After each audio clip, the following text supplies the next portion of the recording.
All right. This is the second part to the test to be review. Um, and yeah, so we finished with talking about average rate of change in the last one, and first we're gonna start this one by talking about slope-intercept form. So write an equation in slope-intercept form using the following information.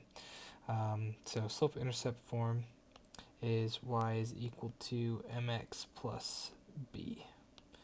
Alright, so it says the U.S. Bureau of the Census predicts that the population of Florida would be about 17.4 million in 2010, and then would increase by amount of 0.22 million per year until 2015. Write an equation that predicts the population of Florida the number of years after 2010. So in this formula, we have a slope, which is a rate of change, and then we have b, which is y-intercept, which is an initial amount. So since we're essentially saying that we're modeling something that starts in 210 and after, or 2010 and after. So at 2010, it was said that the Florida's population would be about 17.4. So 17.4 million would be the y-intercept, and the 0.22 is going to be the slope because that's the rate of increase of the population from 2010 to 2015. So therefore our equation will be y is equal to 0.22x plus 17.4 million. And then for the last part of this question, use the equation to predict the population in the year 2014, so after 4 years. So x represents years, y is going to represent population, years and population. So we want to know the population, we want to know the value, we're going to solve for the value of y, given that x is equal to 4. So we'll substitute 4 in for x. So this is the first part of the question answered, and then y is equal to 0.22 um, times by 4 plus 17.4. So if you have a calculator, you'll multiply these together first. So we'll do 0.22 times by 4, that's for 4 years. Okay, so that's going to be y is equal, that's going to be y is equal to 0.88, and then plus the 17.4, that's going to be equal to 18.28 million. So that's the predicted population in the year 2014, 18.28 million. So that'd be the answer to the second part of the question. Okay. Right, so a backpack manufacturer produces an internal frame pack and an external frame pack. Let X represent the number of internal frame packs produced in 1 hour, and let Y represent the number of external frame packs produced in 1 hour. If the company makes a profit of $50 for every internal frame pack and $80 for every external frame pack, write a profit function and determine the maximum profit for manufacturing both backpacks for the given constraints. Okay, so we have given the constraints are given here. So you don't have to do any work like we did in class or on the homework. I will give you all the information that you need here. So all this information that's given to you here has already been solved for and put into these equations that you see, or rather these inequalities given here.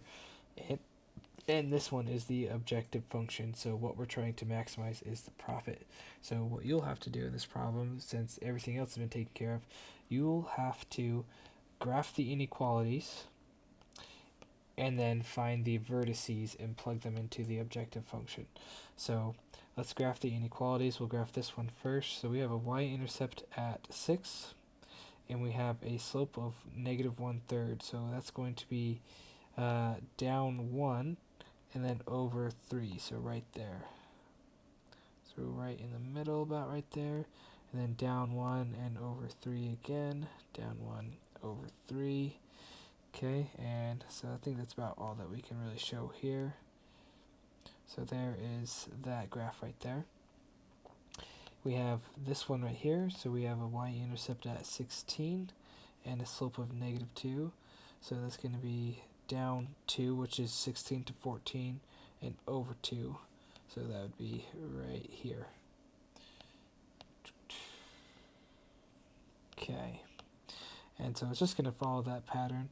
So here, oh, whoops, sorry, 1 second. That's actually not quite correct, I don't think. So we'll go down 2 and over 1. That would be 1. So yeah, sorry, that is the right way right there. Okay, so down 2 over 1, down 2 over 1, down 2 over 1, down 2 over 1, down 2 over 1, and then down 2. Okay, so right here is going to be that one right there. And then for these inequalities, these are just going to be horizontal and vertical lines along the axis. So for x is greater than 0, that means right here, this is the value of x, so it's greater than 0. So that's why we draw a line right here. It blocks us from going anywhere to the left of that. Y is greater than 0, so we put a line right here, which means we can only go up on the y right there. And so the shaded region, so these are both less than, so we shade below here, but we also shade below here. So the solution to this system of inequalities is this region right here. So this is the solution region. Okay, and so the vertices, there are 4 of them, right here, right here, right here, and right there. So then what we're going to do is, what I like to do is just organize everything into an X, Y, and Z table. So we'll have X, Y, Z, and let's gather the vertices. So this is the point 0, 0. This is the point 8, 0. We got the point 0, 6. And then this one is the point 6, 4.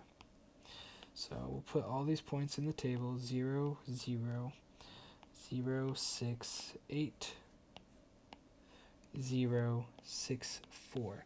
And then what we'll do is we'll plug these into the objective function. So plugged it in here. So we'll start with this one. If we plug 0 in for x, 0 in for x, and 0 in for y, we'll just get 0 plus 0. So the output here is 0. Next thing, we'll plug in 0 for x, and we'll plug in 6 for y. So 0 times 50 is going to be gone. So then we'll just have to do 80 times by 6. And so that's just going to be 480. So 480. Okay, next we'll plug in 8 for x, and we'll plug in 0 for y, so that's going to make that 0. So then we'll just have 8 times by 50, which will just be 400. And then we'll plug in 6 for x and 4 for y. So we'll do 50 times by 6, and then 80 times by 4. And we'll add those together, and we're going to get 620. And so right here, to answer the question, this backpack manufacturer will make the maximum profit given these constraints right here. They'll make the maximum profit when let's see, the internal frame packs are 6 and the external frame packs are 4. Okay. Now for this last portion, we're just going to solve systems of equations. So solve the system of equations using your method of choice. So your method of choice could be elimination or substitution. I'm probably just mainly going to use elimination. I think that's a better method in this case right here. And yeah, so let's start with 12. So we're looking to eliminate a variable, x, y, or z. I think I'll go with eliminating x because I see that this one doesn't have a constant next to it, which I like. Also, 2 and 4 are common, are divisible, or they go into each other. Unlike these ones, 2 and 3 don't go into each other. So I think x would be the call here. So in order to eliminate, though, we have to have the same number and opposite sign. So I'll try to eliminate x by using these two equations. So I'm going to multiply this equation by -2. So this is the first equation. So if I multiply that by -2, I get -2x minus 4y plus 6z equal to -22. And then I'm going to add that with the second equation. So 2x plus y minus 2z equal to 9. So I'm going to add these equations together. You'll see that these are going to eliminate, so that's going to give us 0. -4y plus y is -3y, and then that's going to be plus 4z, and that's going to be equal to -13. So this is the new equation 1, but I need 2 new equations, and so to get the other new equation, let's eliminate x again. So I'm going to use 2 different equations. So if I multiply this one by -2, I can add it with the third equation, and I'll get rid of x again. So if I multiply the second equation by -2, I get -4x minus 2y plus 4z equal to -18. So yeah, -4x minus 2y plus 4z equal to -18. And I'm going to add that with the third equation so I can eliminate the x variable, because that's the same variable I eliminated in the equation above. So those are going to go away. I'm going to get just one y, positive y, then plus 5z, and that's going to be equal to -2. And this right here is new equation 2. And I am quickly running out of room.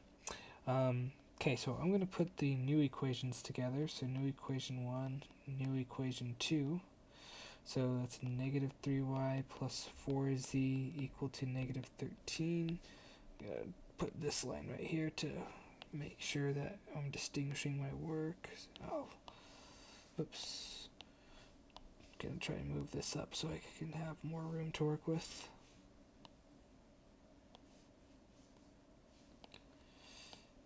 Okay. Alright, and then new equation 2, which is y plus 5z equal to -2.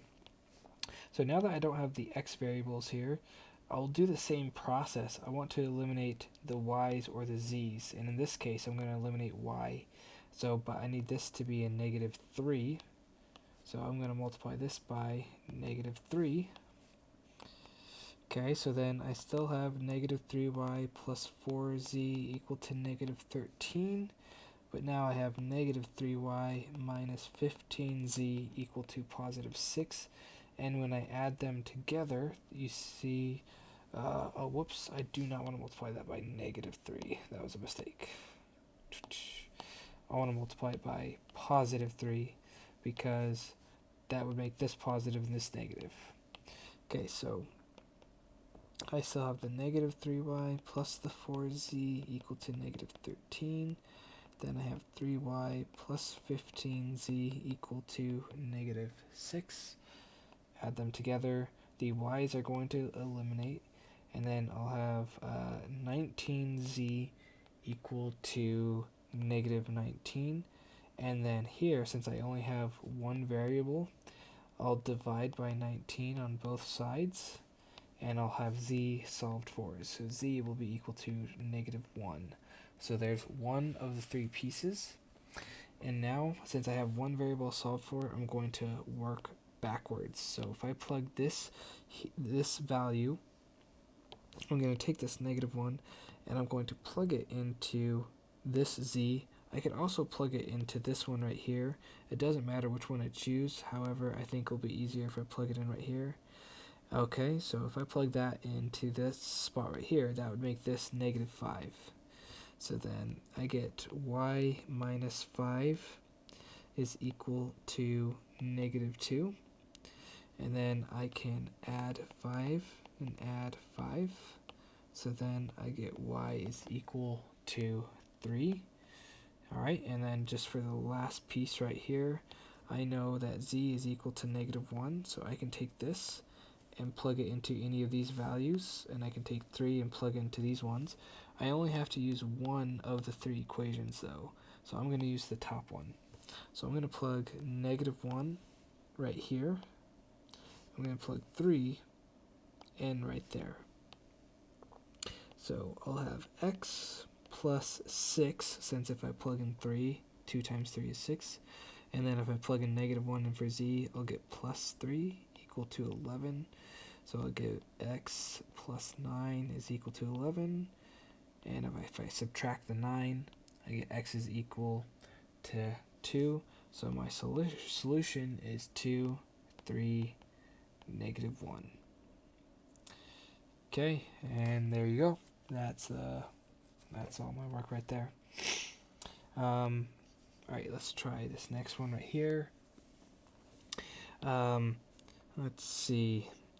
Let's look at which one would be easiest to eliminate. X's, Y's, or Z's. Let's see. Is there anything that eliminates right away?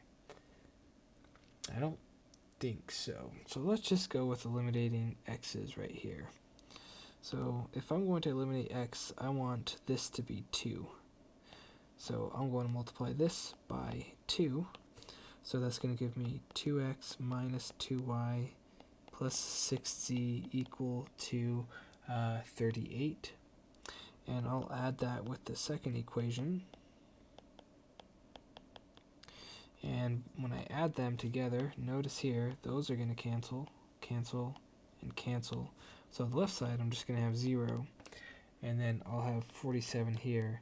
Now 0 does not equal 47. That's a false statement. So therefore, there is no solution. Okay, that one's solved for. We can't do anything about that one. Just remember that if you ever get a 0 equals 0, that's a infinite solution. Alright, let's try 14. So for 14, we have 2x plus 3y. Let's say we get rid of the z's in this case, because I can just add these equations right here. So add equations 1 and 2, and the z's will eliminate. So we're going to do that right here. So I'll say equation 1 plus equation 2. So when I add these together, I get 3x. When I add those together, well, that one should be pretty easy. Those ones are just going to cancel. So those are gone. When I add these together, those are gone. And then I'll get 3. So I have 3x is equal to 3. That means x is going to be equal to 1. Okay, so that should make it kind of easy now. So, okay, we got x is equal to 1. Let's go ahead now and let's get rid of z again right here. So I'll multiply this by 4, so that way that will make this 4z, and I can eliminate those. Okay, so when I do that, when I multiply that by 4, I get 4x minus 12y plus 4z equal to negative 24. And then I have the 3x plus y minus 4z equal to 31.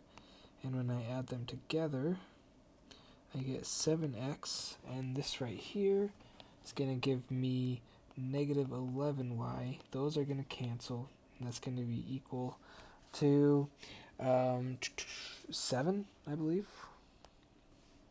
So we have, yeah, so we got equal to 7. So now this one we can solve just a little bit differently than we did the one up here, because we already know the value of x. We were able to solve for that one really quickly. So we can go ahead and plug that into this x spot right here. So that would make this 7 minus 11y equal to 7. I can minus the 7. So I get negative 11y is equal to 0. Divide both sides by, negative 11. And I get y is equal to 0. So there's another piece solved for. And then all I need to do is solve for z. So going back up here, I'm going to use this equation right here. I'm going to plug in 1 for x, and I'm going to plug in 0 for y. So when I plug in 1 for x, I get 1 minus, if I plug in 0 for y, that whole thing goes away, so I don't need that. So then I'll have 1 plus z is equal to negative 6. I will minus 1 minus 1. So I get z is equal to negative 7. So the solution is 1, 0, negative 7. And there you go. For the last one, we actually had a problem like this on the homework. So 3 orders are placed at a pizza shop. So the 3 orders are going to be the 3 equations. So 1, 2, and 3. So 3 orders are placed at a pizza shop. So the first order, 2 small pizzas, we'll call that 2x. So we're going to call x pizzas. 1 liter of soda, so we'll call that y, so plus y. And then a salad, we'll call that z. So plus 1z is going to total $14. So there's one equation right there. Then we have 1 small pizza, so we'll say that's x plus y for a liter of soda, and plus 3 salads is equal to 15. That's the second order. And the third order had 3 pizzas, a liter of soda, and then 2 salads, and that cost $22. So here are the 3 orders that we have, 3 equations, and we're trying to find out how much does the pizza, the soda, and the salad cost. So we're going to solve for the variables, and that will tell us the cost. So notice here that all the y's all have a constant of 1. So if I multiply this by negative 1, that's going to make it a lot easier to solve. So I get negative x. I can multiply any of them by negative 1, by the way. It doesn't have to be the second one. So negative x plus y, negative x minus y minus 3z equal to negative 15. So this is the second equation. So I'm going to add equation 1 and equation 2 together. So when I do that, I get negative x and 2x. That's going to give me just 1x. I get negative y. Those are going to cancel, so I don't have any y's. Then I have z and negative 3z. That will give me minus 2z equal to negative 1 when I add 14 and negative 15. So here is a new equation. Now I'm going to add 2 and 3 together. So when I add 2 and 3, I got negative x and 3x. That's going to give me 2x. The y's are going to cancel. And then I have 2z minus 3z, so that will be negative z. And that's going to be equal to, so 22 minus 15, that's going to be equal to 7. This is new equation 2. Now, I can take these new equations right here and eliminate another variable. So let's say I want to multiply, let's say I multiply this by negative 2. That way I'll get rid of the x's. So I get negative 2x plus 4z equal to positive 2, and I have 2x minus z equal to 7. Add them together. Those eliminate. I get 3z is equal to 9. So I get z is equal to 3. So there's one piece. Now I can take this value of 3 and I can plug it in right here, and I'll be able to solve for x. Okay, so I get 2x minus 3 is equal to 7 plus 3. I'll get 2x is equal to 10. Divide by 2. And I'll get x is equal to 5. So there's x solved for. Now I just need to find y. So let's go back up to take these values that we have here, and we'll plug them into one of the three equations up above. So I'll plug them into the middle one right here. So I have x is equal to 5. So x is equal to 5 plus y plus 3 times by z, which is 3, and that's equal to, we said 15. Okay, so then we got 5 plus y plus 9 is equal to 15. These added together, I'll get y plus 14 is equal to 15, minus 14 from both sides. I get y is equal to 1. So pizzas equal $5. Soda is equal to $1. And salad is equal to $3. And there you go. Alright, so that should cover everything that should be on the test. Hopefully you found this review helpful. Email me if you need any help or if you have any questions, or come in and see me anytime and after school, and I can help you there as well.